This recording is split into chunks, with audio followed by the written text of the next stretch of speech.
Welcome back ناظرین، ہم بات کر رہے ہیں تحریک انصاف کے دعووں کی، اور حکومت کی جانب سے اب تک یہ کہا جا رہا ہے کہ جو ڈی چوک آپریشن تھا اس پر فائرنگ نہیں کی گئی، گولی نہیں چلائی گئی۔ البتہ اس حوالے سے ہائی کورٹ کی جانب سے بھی ایک حکم نامہ جاری ہوا تھا، اس پہ بات کریں گے۔ سینئر صحافی، senior court reporter Abdul Qayyum Siddiqui صاحب ہمارے ساتھ موجود ہیں۔ قیوم صدیقی صاحب، پھر کیا ہوا کہ عدالت خاموش ہو گئی؟ ظاہر ہے عدالت ایک چیز تو ہے کہ ہائی کورٹ کے پاس موٹو پاس تو ہوتی نہیں کہ وہ اپنے طور کے اوپر اس کو لے۔ اب دیکھنا یہ ہے کہ اس کے آرڈر کی وائلیشن کے حوالے سے جاتی ہے یا نہیں جاتی ہے، تو پھر وہ اس کے اوپر اس کی فردر کارروائی ہوتی ہے۔ یہ جو از خود جو ہے وہ اس کی کارروائی وہ تو اختیار نہیں ہے ہائی کورٹ کو، تو لہٰذا ہائی کورٹ اپنے طور کے اوپر تو کچھ نہیں کر سکتی۔ ہاں، جہاں تک اس کا ہائی کورٹ کا آرڈر ہے، ظاہر ہے وہ اس میں جہاں ایک طرف یہ کہا گیا وہاں پہ دوسری طرف بھی کہا گیا کہ پرامن احتجاج ہونا چاہیے یا اس کی اجازت ہو سکتی ہے، اور سپریم کورٹ کے بعد سپریم کورٹ کی بھی آرڈرز موجود ہیں اور بھی بہت ساری چیزیں ہیں۔ تو یہ اب امن و امان کی ذمہ داری جو ہے وہ ظاہر ہے وہاں کی حکومت کی ہے، لوگوں کے جان مال کا تحفظ بھی اس کی ذمہ داری ہے، لیکن دوسری طرف جو ہے وہ دوسرے لوگوں کا بھی ایک حق ہے کہ وہ احتجاج کریں، لیکن احتجاج ایک لمٹ کے اندر اور ان جو پرسکرائب کیے گئے اصول ہیں اس کے تحت ہونا چاہیے۔ اب یہ احتجاج کے حوالے سے یہ عمران خان صاحب کی حکومت کے دور میں اب سپریم کورٹ کا آرڈر تھا کہ ریڈ زون جو ہے وہاں پہ کوئی اس طرح کا جلسہ جلوس نہیں ہو سکتا ہے۔ ہم نے یہ بھی دیکھا کہ جب پی ڈی ایم کی حکومت تھی اور الیکشن کمیشن کے حوالے سے کچھ اعتراضات تھے تو شرائع دستور پر سپریم کورٹ کے سامنے جو ہے وہ حکومتی جماعتوں نے ایک بہت بڑا دھرنا کیا تھا، وہاں پہ تقاریر کی تھی اور وہ سارا کچھ تھا۔ تو اب دیکھنا ہے کہ وفاقی حکومت جاتی ہے تو کس کے خلاف جائے گی، کیونکہ سپریم کورٹ آف پاکستان یا ہائی کورٹ کا جو حکم تھا، جو براہ راست حکم تھا، وہاں اس کے اندر کسی کو ڈائریکٹ ڈائریکشن تو نہیں تھی، ایک لیگل لکونہ ظاہر ہے اس کے اندر ہے، وہ ایک گورنمنٹ کے لیے بہرحال اس کے اندر ایک پروٹیکشن تھی۔ تو اس میں حکومت کے ذمہ داران کو بھی طلب کیا جا سکتا ہے، اور ظاہر ہے جنہوں نے احتجاج کیا انہیں بھی طلب کیا جا سکتا ہے۔ ظاہر ہے جنہوں نے اب تو وہاں پہ احتجاج کی جو اجازت تو کسی کو نہیں دی گئی تھی نا، تو ظاہر ہے جنہوں نے وائلیٹ کیا ہے، جو اس میں رسپانسو پارٹیز تھیں، وہ کو بھی پھر نوٹس جائے گا۔ اگر حکومت جاتی ہے وہاں پہ جا کے کہتی ہے کہ ہائی کورٹ کے حکم کی وائلیشن کی گئی۔ اچھا، واضح آرڈر جیسا کہ آپ کہہ رہے ہیں نہیں تھا، اگر یہ واضح آرڈر عدالتیں پہلے دے دیتی تو آپ کو لگتا ہے کہ معاملات آسان ہو جاتے اور یہ احتجاج تک کی نوبت بھی نہ آتی؟ نہیں، وہ وہاں پہ تو پاکستان تحریک انصاف کے اس نے تو پہلے سے کہہ دیا تھا ہمیں اجازت دیں نہ دیں، ہم نے تو ڈی چوک جانا ہے، اور ان کے جو بلند بلند دعوے ہیں ان کے رہنماؤں کی جانب سے علی گنڈا کو دیکھ لیں، بشرا بی بی کو دیکھ لیں، اور باقی جو لوگ تھے، عمران خان کی ٹویٹر ہینڈل جو ہے وہ اس کے اوپر وہ تھا، وہ سارا کچھ تو وہ سامنے موجود تھا، اور وہ تو نہ تو کسی حکم کو ماننے کے لیے تیار ہے، نہ کسی قانون کو ماننے کے تیار ہیں، اور نہ ہی حکومت کی کسی وارننگ کو ماننے کے لیے تیار ہے۔ اچھا، اینکر پرسن قمبر زیدی بھی ہمارے ساتھ موجود ہے۔ قمبر، آپ سے اس سارے صورتحال کو آپ دیکھ رہے تھے، جو احتجاج ہوا اس کے بعد جو کچھ ہوا، اور اب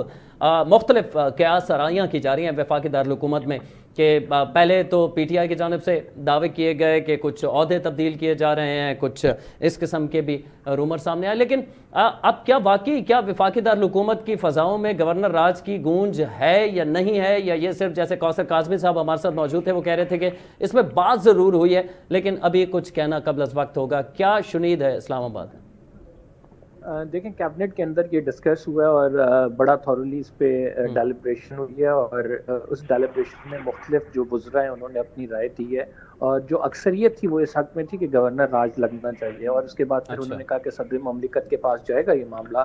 اور اس کے بعد کوئی منظوری کا عمل دیکھا جائے گا۔ لیکن اس کی مخالفت میں بھی لوگ تھے۔ ایک تو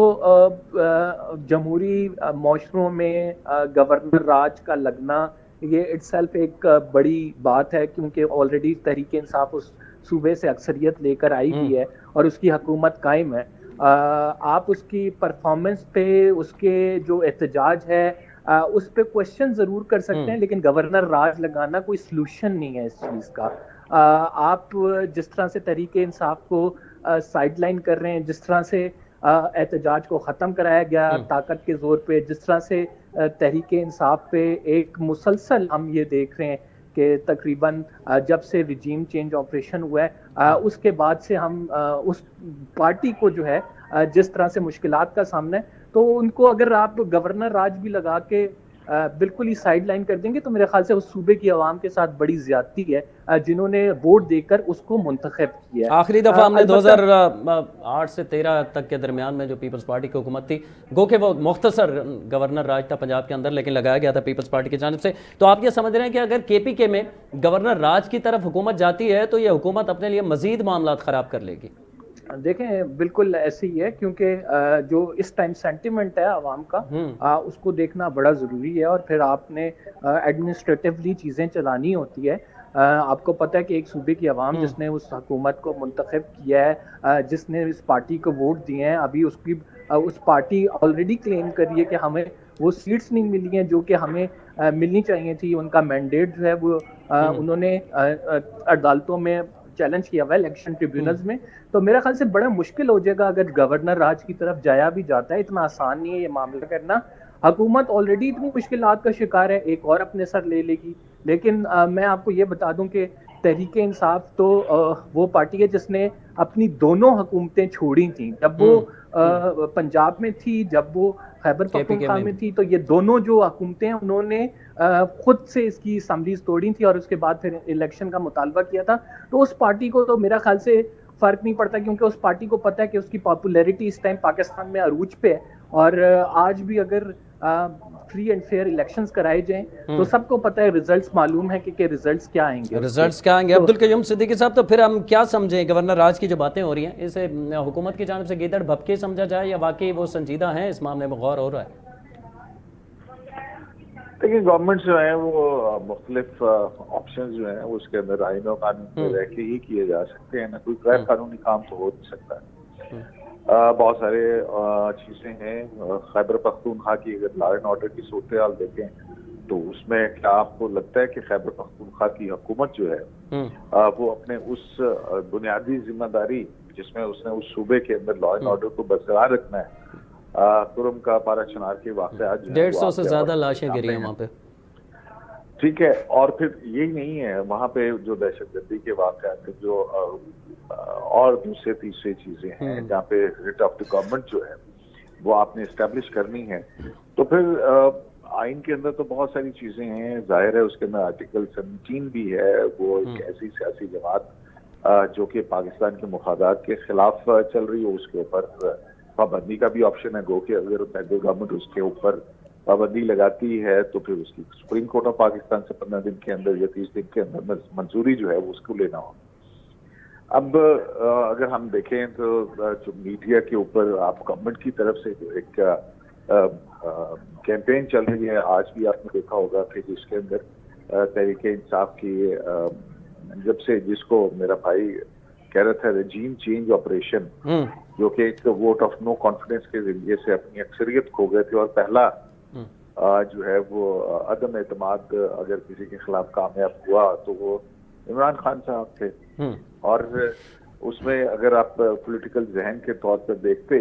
تو آپ 150 سیٹوں کے ساتھ اپوزیشن میں بیٹھتے اور 2 حکومتیں صوبائی حکومتیں آپ کی اپنی تھیں، تو پھر اس کے بعد آپ پولیٹیکل سائڈ کے اوپر پولیٹیکلی جو ہے ووٹ آف ٹائم دے سکتے تھے۔ تو ایک جو نان پولیٹیکل ایٹیٹیوڈ ہے وہ میرا خیال ہے سب سے بڑا ایشو ہے۔ اس کے بعد کیا فائدہ ہوا؟ کچھ فائدہ نہیں۔ تو اس نان پولیٹیکل ایٹیٹیوڈ جو آپ کہہ رہے ہیں قیوم صاحب، تو اس میں کوئی تبدیلی آتے ہوئے آپ دیکھ رہے ہیں؟ کیونکہ دھرنا اور اس میں مسلسل ناکامی ہم دیکھ رہے ہیں، تو اب کچھ معاملات بدلیں گے؟ یہ جو چیئرمین بھی بدلے ہیں اور بھی تبدیلیاں آنے والی ہیں پارٹی کے اندر؟ لیکن اس سے جو ہے وہ نقصان تو پارٹی کو اپنے طور کے اوپر ہی ہو رہا ہے نا۔ اب ہم دیکھیں اس کو اور ڈائسیکٹ کریں تو ایون کے پی کے اندر اور پاکستان تحریک انصاف کے اپنے اندر جو مختلف گروپنگ ہے، جو باقی اختلافات ہیں، ایک عاطف خان صاحب کا گروپ ہے، ایک اسد کیسر کا گروپ ہے، ایک تیسرا گروپ ہے علی مین گنڈا کا گروپ ہے، وہ جو گروپنگ ہے، اور پھر اس کے بعد بشرا بی بی کا فیکٹر۔ اب یہ دیکھیں کہ اگر بشرا بی بی وہاں پہ کمانڈ کرتی ہیں تو وہ پارٹی کے اپنے جو انٹرنل معاملات ہیں، ابھی آپ نے دیکھ لیا کہ کس طرح کی خبریں آئیں. میں تو ایئر بائی پہ عباسی صاحب کو سن رہا تھا جس میں وہ کہہ رہے تھے کہ کس طرح سے پارٹی رہنماؤں کو کن کن ناموں سے جو ہے وہ پکارا گیا اور کہا گیا، کیا کچھ کہا گیا. تو جو بنیادی طور پہ چیزیں لگتی ہیں وہ ایسا لگتا ہے کہ عمران خان جو کہ جیل میں بیٹھے ہیں اور اپنی رہائی کے حوالے سے وہ ایک پبلک پریشر بلڈ اپ کرنا چاہ رہے ہیں قانونی راستے کو ایک طرف رکھتے ہوئے، تو وہ اپنی ان لوگوں سے یا اپنی موجودہ قیادت سے مایوس ہیں. اس لیے بشرا بی بی کو یہ چارج دیا گیا کہ وہاں پر جا کے اور یہ آگے چارج یہ بشرا بی بی کا آپ چلتا ہوا دیکھ رہے ہیں یا آپ سمجھ رہے ہیں کہ یہ ختم ہو جائے گا؟ یہ تجربہ ناکام ہو گیا؟ میرا اس سے مزید تقسیم پیدا ہوگی اس میں. جہاں تک ہماری اطلاعات ہیں یا جو دیکھ رہے ہیں ہم پولیٹیکلی اس کا فائدہ نہیں ہونے لگا پی ٹی آئی کو. اچھا، نقصان ہو رہا ہے. قمر زیدی صاحب، چونکہ ہمارا وقت مکمل ہو چکا ہے، آخر میں آپ سے جان لیں گے. گورنر راج کی ہم نے بات کر لی. پولیٹیکل جہاں جو پوزیشن تھی 10 دن پہلے یا 15 دن پہلے جو پی ٹی آئی کی پوزیشن تھی، آپ سمجھتے ہیں کہ اس ناکامی کے بعد جو دھرنے کی ہے وہ پوزیشن پی ٹی آئی کی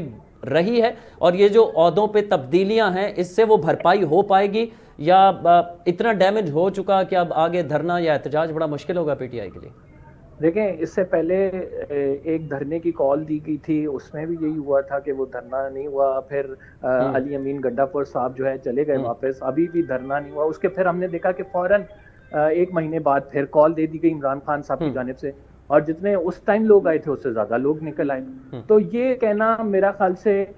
بڑا پریمیچور ہے کہ آپ کہیں کہ ابھی بالکل جی تحریک انصاف کے لوگ ڈر گئے ہیں یا پیچھے ہو گئے ہیں، اب وہ دوبارہ نہیں نکلیں گے، ان کے حوصلے ٹوٹ گئے ہیں. تو یہ پارٹی تو لڑتی آ رہی ہے جب سے عمران خان صاحب کو نکالا گیا. تو مسلسل ہم احتجاج اور دھرنے کی سیاست دیکھ رہے ہیں، اور یہ دیکھنے میں آیا کہ ایک دفعہ جب دھرنا ہوتا ہے یا احتجاج کے لیے وہ آتے ہیں، وہ ناکام ہوتا ہے، اس سے بڑی تعداد میں لوگ نکل کے آتے ہیں. تو میرا خیال سے رائٹ ناؤ تحریک انصاف کو جو فوکس کرنے کی ضرورت ہے اپنی پولیٹیکل اسٹریٹجی پہ ہے. دھرنے کی سیاست یا روڈوں پہ آنا اس کا حل نہیں ہے. مختلف سیاسی جماعتوں کو ساتھ ملائیں، اس کو ساتھ ملا کے ابھی رائٹ ناؤ جو مختلف سیاسی جماعتیں کون سی ہو سکتی ہیں کمبر؟ دیکھیں، ابھی رائٹ ناؤ سب سے جو بڑی اسٹریٹ پاور ہے مولانا فضل الرحمان کے پاس ہے. اگر مولانا فضل الرحمان انہوں نے تو معذرت کے ساتھ کہہ دیا تھا کہ ہم رینٹ ا کراؤڈ نہیں ہے. دیکھیں مولانا فضل الرحمان 26ویں آئینی ترمیم پہ ان کے ساتھ مل کر چیزیں کرتے رہے، اور مولانا فضل الرحمان اور تحریک انصاف کا جو کمبینیشن رہا ہے اس کی وجہ سے بڑی چینجز بھی آئیں. ہم نے 26ویں آئینی ترمیم کا پہلا آپ نے ڈرافٹ دیکھا ہوگا، پھر اس کے بعد جو ڈرافٹ کی شکل سامنے آئی وہ ٹوٹلی چینج تھی. تو اس کا مطلب یہ ہے کہ آپ سبسٹینشل چینج لا سکتے ہیں اگر آپ پولیٹیکل کارڈ اپنے اچھی طرح سے کھیلیں. رینٹ ا کراؤڈ صحیح ہے اگر مولانا صاحب سمجھتے ہیں کہ وہ کراؤڈ کے طور پر نہیں ہو سکتے، لیکن پولیٹیکل اسٹریٹجی میں تو ان کا ساتھ دے سکتے ہیں. اور وہ پولیٹیکل اسٹریٹجی تب ہوگی کہ جب تحریک انصاف ان کے ساتھ بیٹھ کر، کیونکہ میری انفارمیشن یہ ہے کہ کچھ سورسز نے یہ بتایا تھا کہ مولانا فضل الرحمان سے جب عمران خان صاحب کی رہائی کے حوالے سے بات ہوئی تو انہوں نے کہا کہ پہلے ہمیں کوئی پلیٹ فارم مہیا ہو، اور اس پلیٹ فارم پہ پھر ہم دیکھیں گے کہ کس اسٹریٹجی کے ساتھ جایا جائے، اور یہ آپ کے جو سیاسی لیڈر ہیں ان کو رہا کرایا جائے. کیونکہ تحریک انصاف نے باقاعدہ طور پر رابطہ کیا تھا اور مولانا فضل الرحمان سے عمران خان صاحب کی جیل میں ملنے کے حوالے سے بھی ملاقاتوں کے حوالے سے خبریں آئی تھیں، لیکن JUIF نے اس کی تردید کر دی تھی. قمر زیدی اینکر پرسن ہمارے ساتھ موجود تھے، آپ کے مشکور ہیں. سینئر صحافی عبدالقیوم صدیقی صاحب نے ہمیں وقت دیا، آپ کے بھی مشکور ہیں. پروگرام اپنے اختتام کو پہنچتا ہے. کل اسی وقت میں دوبارہ حاضر ہوں گا ایک نئے موضوع کے ساتھ اور کچھ نئے مہمانوں کے ساتھ گفتگو کریں گے. عرفان حیدر کو اجازت دیجیے. اللہ نگہبان.